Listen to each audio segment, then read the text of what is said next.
English में parts of speech एक ऐसा टॉपिक है जिस पर आपको यूट्यूब में 100,000 वीडियोस मिल जाएंगे। लेकिन मैंने जो वीडियो इस टॉपिक पे बनाई है वो बहुत इंटरेस्टिंग है।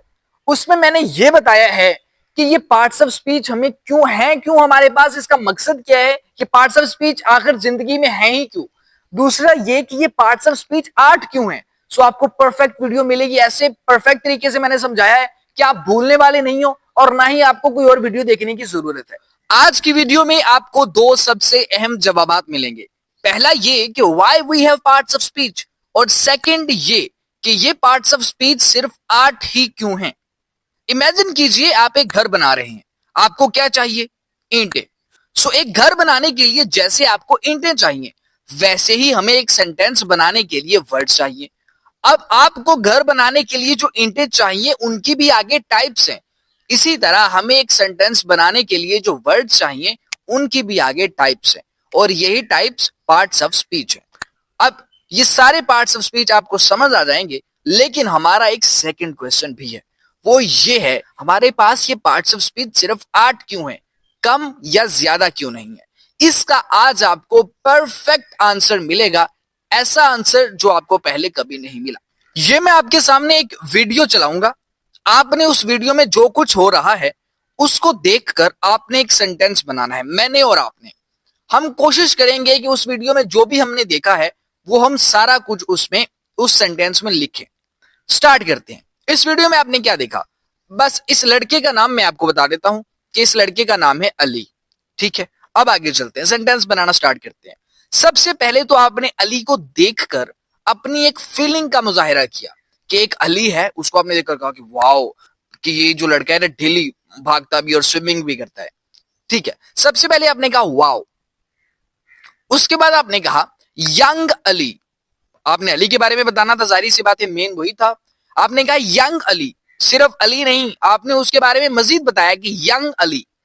ठीक है, उसके बाद आपने कहा रन्स, पहला एक्शन के जो वो एक्शन कर रहा है वो रन्स हो गया। एंड क्विकली, अभी रुको, साथ साथ एक्सप्लेन भी कर देता हूं। जब आपने ये कहा कि वाओ, ये है एक इंटरजेक्शन, यानी आप किसी चीज को देखकर, आप किसी सीन को देखकर बेसाख्ता जो आपका एक्सप्रेशन निकलता है, जो आवाज निकलती है, जो साउंड निकलता है, वो एक्चुअली इंटरजेक्शन होता है। सो वाओ क्या है? एक इंटरजेक्शन। इससे क्या होता है? इससे आपकी जो सेंटेंस है, आपकी जो बात है, वो ज्यादा क्लैरिटी उसमें आ जाती है, इस वजह से कि आपने उस सीन को देखकर क्या सोचा है वो भी पता चल जाता है। सो वाओ कहने के बाद आपने कहा यंग अली। ये जो यंग है ना, ये है एडजेक्टिव। अब ये एडजेक्टिव क्या है? एडजेक्टिव वो है जो नाउन के बारे में आपको एडिशनल इंफॉर्मेशन दे या मजीद आपको नाउन के बारे में बताए।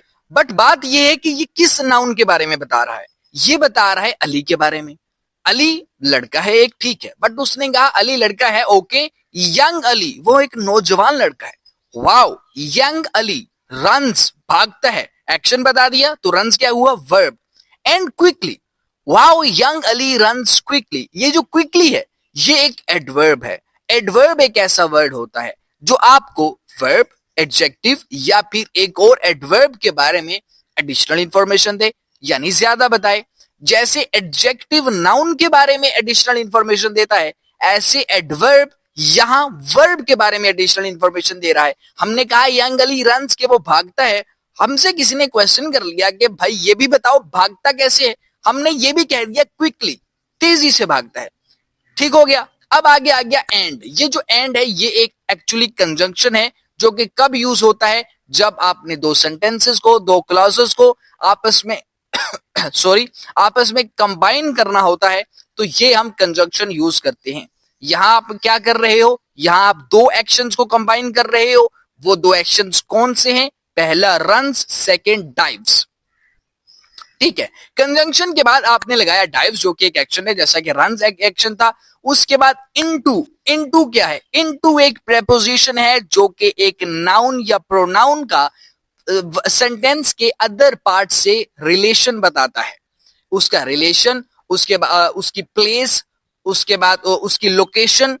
अब यहां जो इनटू है ये किस किस के बीच में रिलेशन बता रहा है?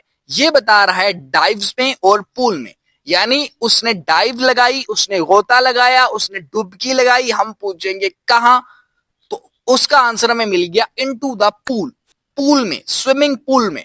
ये हमें आंसर मिल गया, प्रेपोजिशन हमारे पास आ गया और जो ये जो पूल है ये ऑब्जेक्ट है। अब इस सेंटेंस में आपके पास क्या क्या है, यानी कि इस सेंटेंस में आपके पास सारे पार्ट्स ऑफ स्पीच आ गए। अब हम अपना आंसर पे आ जाते हैं कि हमारे पास सिर्फ 8 पार्ट्स ऑफ स्पीच ही क्यों है। इसलिए हैं क्योंकि हमें अपनी एक कंप्लीट और क्लैरिटी के साथ बात डिलीवर करने के लिए, कंप्लीट बात बताने के लिए 8 पार्ट्स ऑफ स्पीच चाहिए ही चाहिए। इससे ज्यादा भी नहीं चाहिए क्योंकि हमने इन 8 पार्ट्स के साथ कंप्लीट बात बता दी है, और कम भी नहीं चाहिए। कम करेंगे तो कंप्लीट बात नहीं होगी। एग्जाम्पल देता हूं, इनमें से कोई एक वर्ड अपनी मर्जी से स्किप कर जाओ तो आपकी बात की जो वजन है, जो क्लैरिटी है, वो कम हो जाएगी। वाओ हटा दो, वाओ हटा दोगे तो आपने अली को देखकर जो आपकी फीलिंग आई, जो एक्सप्रेशन आया आपको उसको देखकर, डेली उसको देखकर जो एक्सप्रेशन आता है वो गायब हो जाएगा। कुछ ना कुछ सेंटेंस से गायब हुआ, सेंटेंस का मजा खराब हुआ। यंग को हटा दो तो आपने अली तो बता दिया, अली कैसा लड़का है, अली के बारे में आपने इंफॉर्मेशन नहीं दी। अब अली के बारे में कोई अली को सुनकर ये कह दे वो छोटा बच्चा था, वो बूढ़ा था, वो यंग था, वो काला था, 1000 चीजें सोच सकता है अगला बंदा। तो आपने जब यंग अली कहा तो ये पूरा था। यंग में नहीं हटा सकते, अली तो बिल्कुल नहीं हटा सकते, रंस नहीं हटा सकते, कुछ भी हटाओगे इसमें से तो उस सेंटेंस का मीनिंग खराब होगा, उस सेंटेंस की खूबसूरती खराब होगी। अब आपको पता चल गया कि हमारे पास पार्ट्स ऑफ स्पीच सिर्फ 8 ही क्यों हैं। सिर्फ 8 इसलिए हैं क्योंकि एक बात को बेहतरीन तरीके से कंप्लीटली अगले बंदे तक पहुंचाने के लिए हमें इन 8 पार्ट्स ऑफ स्पीच की जरूरत है, इनके अलावा किसी की जरूरत नहीं है। सो आई होप अब आपको ये आंसर मिल चुका होगा। अगर ये आंसर आपको यूनिक और अच्छा लगा है तो वीडियो को लाइक एंड चैनल को सब्सक्राइब कर दीजिएगा। नेक्स्ट वीडियो के साथ मिलेंगे, तब तक के लिए अल्लाह हाफिज, टेक केयर।